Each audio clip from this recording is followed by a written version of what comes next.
Another episode of About Time with Michael. Today I have two Tudor Big Blocks.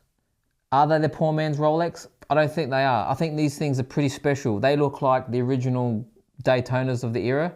I have a Panda dial, a silver one actually, which is from 1993. And I have a black dial, which we've dated to 1979. The silver dial looks fantastic. It really does look like a sort of 6263, big red Daytona, obviously without the Daytona writing. The big blocks are thicker.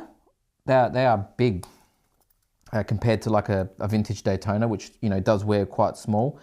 The cool thing about the black dial in the 94-200 model, that's what this one is from 79, is that it still has all the Rolex parts on it. So it's got the Geneva original Oyster case back by Rolex. It's got the original Rolex bracelet, the original Rolex crown. And she's just a beautiful looking watch. The dial pops. It looks like a double layered dial. You can see the tritium hands sort of patinaing just a little bit on the loom, on the dots. I believe it's the original bezel from the looks of it as well. Fully automatic. Have a look at this. This is the 64200 from 1979. For those of you who love chronographs, you sort of love your Daytonas. I mean, this is something you should be looking at. If you can find one with, it doesn't have to have box and papers, but you can find an original one. It is a thick watch. I mean, have a look at that. Sort of compared to a Rolex, especially a Daytona, she is thick. But fully automatic, and I think I don't know what is something like this set you back about $8,000? No, 12. 12,000.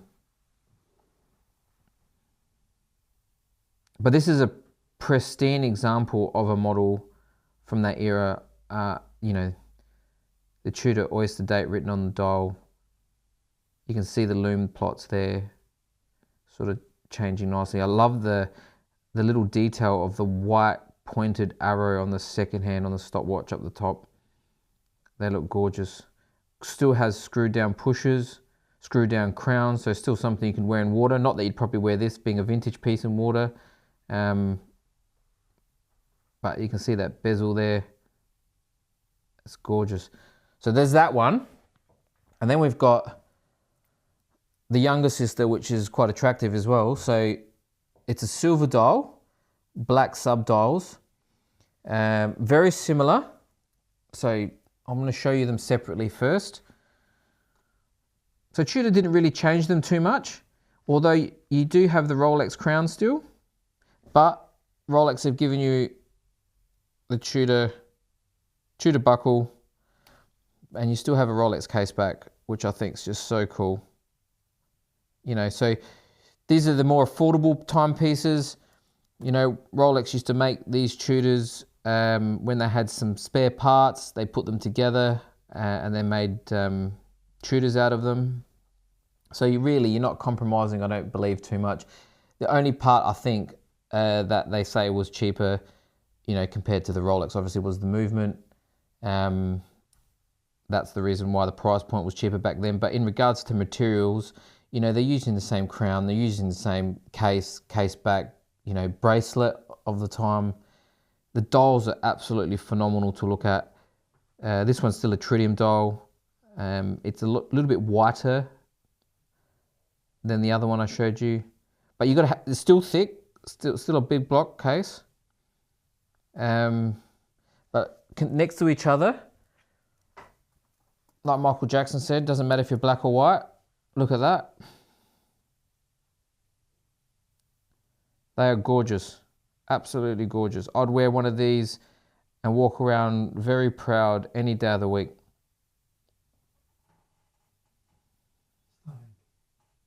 Now I'm going to pop it on the wrist. I want to show you what it looks like on the wrist, because they are a little bit chunkier. They're actually, do you know what? They wear like a sea dweller. So guys, if you're out there, I reckon that's a sea dweller look. It's not too big. The glass sits a little bit higher. But, you know, that's a 41 mil watch, 40 mil, maybe, a little bit, so we'll say a maxi case, like a sub. But it looks great. Like that there you could wear any day of the week and feel very comfortable. You could probably still fit it under a shirt cuff without any issues. For me, I'd go the black dial with the white sub dials. I think that looks really nice. It does pop. The silver dial is nice too, but the black dial for me just looks a little bit cleaner. I just like the white writing on it. I also like the logo on it, but that looks nice as well. The bracelets feel good. You don't really notice much difference between the Rolex bracelet and the Tudor bracelet. They're very much the same. Still have the same sort of taper after, you know what, just over 10 years apart. The cases are relatively the same thickness. So just for you at home, the silver dial reference is a 79160 if you're going to Google it or have a look into it. And the other ones, the black dials, are 94200. All right. So if you ever want to search those up, have a look at them. But they are beautiful. What'd you pay for a 79160? 12. 12. Yeah. Both. Yeah. Wow. There we go. So they hold their value well, guys. They're definitely increasing. If you really want to spend some big bucks, jump and have a look at the Monte Carlos, which were a little bit earlier. They were some of my favorite sort of models.